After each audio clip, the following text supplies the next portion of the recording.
আল্লাহ রাব্বুল আলামিন কোরআন শরীফের ভিতরে বলেছেন, লাশ-শামসু ইয়ামবাগি লাহা আন তুদরিকাল কামারা ওয়ালাল লাইলু সাবিকুন নাহার ওয়া কুল্লুন ফি ফালাকি ইয়াসবাহুন। প্রবল জ্ঞানী হইবে যাহারা, আপন মনেতে বুঝিবে তাহারা। রাত্রি পারে না আগে যাইবার, দিনের স্থান করি অধিকার। চন্দ্র বাদে না সূর্যের গায়েতে, সূর্য পারে না চন্দ্রকে ধরিতে। যার যে স্থান বহাল রাখিয়া ভ্রমণ করিছে খোদাকে ডরিয়া। একটি নির্ধারিত সময় সীমা পর্যন্ত আপন আপন কক্ষপথে সব দৌড়াদৌড়ি করবে।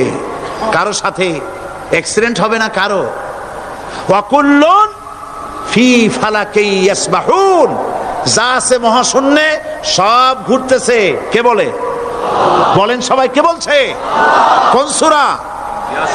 সূরা ইয়াসিন। আবার শুনুন, আল্লাহ পাক ফয়সালা দিচ্ছেন ঘোরে কেডা? শুধু সূর্য ঘোরে না, শুধু চন্দ্র ঘোরে না, আল্লাহ মহাশূন্যে যা রেখেছেন সব ঘুরতেছে। সবই সন্তরণশীল, সব গতিশীল। সুতরাং ফয়সালা তো আল্লাহর কাছ থেকে নিতে হবে। পৃথিবী সৃষ্টি করেছেন, মানব গোষ্ঠী সৃষ্টি করেছেন এবং মানুষের প্রয়োজন মিটিয়েছেন। এই মানুষগুলিকে কে সৃষ্টি করেছেন? মানুষ সৃষ্টির ব্যাপারেও দার্শনিকরা মানুষদেরকে বিভ্রান্ত করে। যা কলেজে বিশ্ববিদ্যালয়ে পড়ানো হয়, এই কোরআন শরীফ বিশ্ববিদ্যালয়ে পড়ানো হয়? হ্যাঁ হয়। কয়েকটা আয়াত, কয়েকটা সূরা পরীক্ষা পাস করার জন্য একটু একটু অপশনাল রেখে দেওয়া হয়েছে। বর্তমান যে শিক্ষা কমিশন, শামসুল হক শিক্ষা কমিশন রিপোর্ট মন্ত্রী পরিষদে অনুমোদন করেছে বর্তমান সরকার। এই শিক্ষানীতিতে বলা হয়েছে ক্লাস 1 থেকে নিয়ে ক্লাস 5 পর্যন্ত ধর্মীয় শিক্ষা দিতে দেওয়া হবে না। তাহলে ক্লাস 5 পর্যন্ত যদি ধর্মীয় শিক্ষা না থাকে, তাহলে ক্লাস 6-7-এ ওঠার পর আলিফ জাওরা বাজাবর বা আনাকুম জানাকুম ছেলেরা পড়বে? মেয়েরা পড়বে?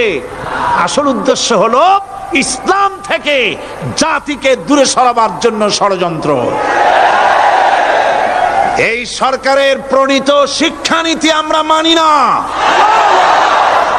আপনারা মানেন?